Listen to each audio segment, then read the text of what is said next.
Bible में बीज, भूमि, वृक्ष, पक्षी इन सभी के उदाहरणों से आज के समय की वास्तविकता प्रकट की गई है। लेकिन क्या आप जानते हैं कि इन उदाहरणों को बुनियादी दृष्टांत कहा गया है, क्योंकि आज के मसीही लोगों के विश्वास की बुनियाद इन दृष्टांतों से ही मजबूत होती है। लेकिन आज के प्रचारक वचनों की वास्तविकता न बताकर कलीसियाओं को शैतान की शिक्षा का घर बना रहे हैं, क्योंकि आज के प्रचारक प्रकट वचनों की बात ही नहीं करते, वो प्रकट वचन जिससे आज के समय की वास्तविकता प्रकट होती है। आज इस वीडियो में बीज, भूमि, वृक्ष, पक्षी की वास्तविकता प्रकट वचनों से समझते हैं, तो बने रहिए वीडियो के अंदर। सभी को जय मसीह की, मैं रॉकी मसीह, स्वागत है आपका हमारे यूट्यूब चैनल पर।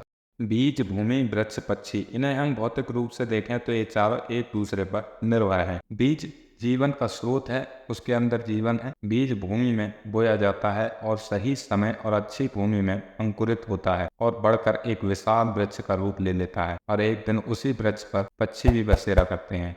लेकिन जब आत्मिक रूप से बात करें तो बाइबल में दृष्टांत के द्वारा वचन को बीज के रूप में प्रकट किया है। हम वचन देखें लूका 8 अध्याय उसकी 11 है। दृष्टांत का अर्थ यह है, बीज परमेश्वर का वचन है। आमीन। आत्मिक बीज दो प्रकार के होते हैं। पहला परमेश्वर का बीज यानी परमेश्वर का वचन जो सत्य है। वचन यूहन्ना 17 अध्याय और उसकी 17 है। सत्य के द्वारा उन्हें पवित्र कर तेरा वचन सत्य है। आमीन। दूसरा शैतान का बीज यानी शैतान का वचन जो झूठ है। वचन यूहन्ना 8 अध्याय और उसकी 44 है। क्योंकि सत्य उसमें है ही नहीं। जब वह झूठ बोलता है तो अपने स्वभाव ही से बोलता है, क्योंकि वह झूठा है वरन झूठ का पिता है। आमीन। बीज बोया जाता है ताकि अंकुरित होकर वृक्ष बने।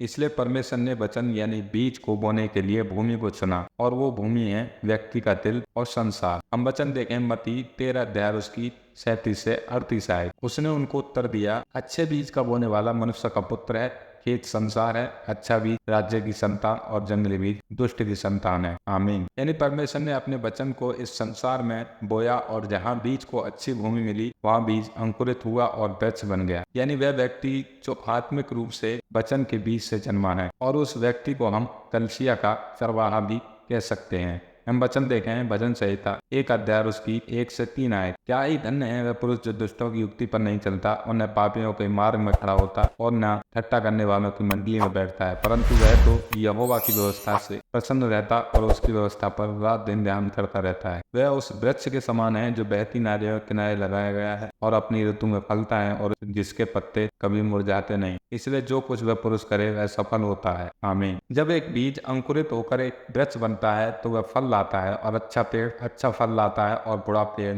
बुरा फल लाता है। उसी प्रकार आत्मिक रूप से वचन के बीज से जन्मा व्यक्ति फल के रूप में भलाई और प्रेम से भरपूर होता है। हम वचन देखें नीति वचन 12 अध्याय उसकी 14 आए। सज्जन अपने वचनों के फल के द्वारा भलाई से तृप्त होता है, और जैसी जिसकी करनी वैसी उसकी भरनी होती है। आमीन। और जब बीज अंकुरित होकर एक विशाल वृक्ष का रूप लेता है तो उस पर पक्षी बसेरा करते हैं। आत्मिक रूप से वचन के बीज से जन्मे व्यक्ति या कहीं कलीसिया के चरवाहे के अंदर पवित्र आत्मा वास करती है। जिस प्रकार संसार के चरवाहे के ऊपर कबूतर के समान पवित्र आत्मा उतरा और यीशु पवित्र आत्मा से भर गया। हम वचन देखें मत्ती 3 अध्याय उसकी 16 है। और यीशु बपतिस्मा लेकर तुरंत पानी में से ऊपर आया, और देखो उसके लिए आकाश खुल गया, और उसने परमेश्वर के आत्मा को कबूतर के समान उतरते और ऊपर आते देखा। आमीन। निष्कर्ष, इसलिए हमें अपने आप को अच्छी भूमि बनकर प्रकट वचनों को ग्रहण करना चाहिए, ताकि हम एक आत्मिक रूप से एक विशाल वृक्ष बनकर अच्छे फल लाएं और पवित्र आत्मा हमारे अंदर वास करे। बाइबल स्वर्गीय खेती की प्रक्रिया के विषय में भी बात करती है।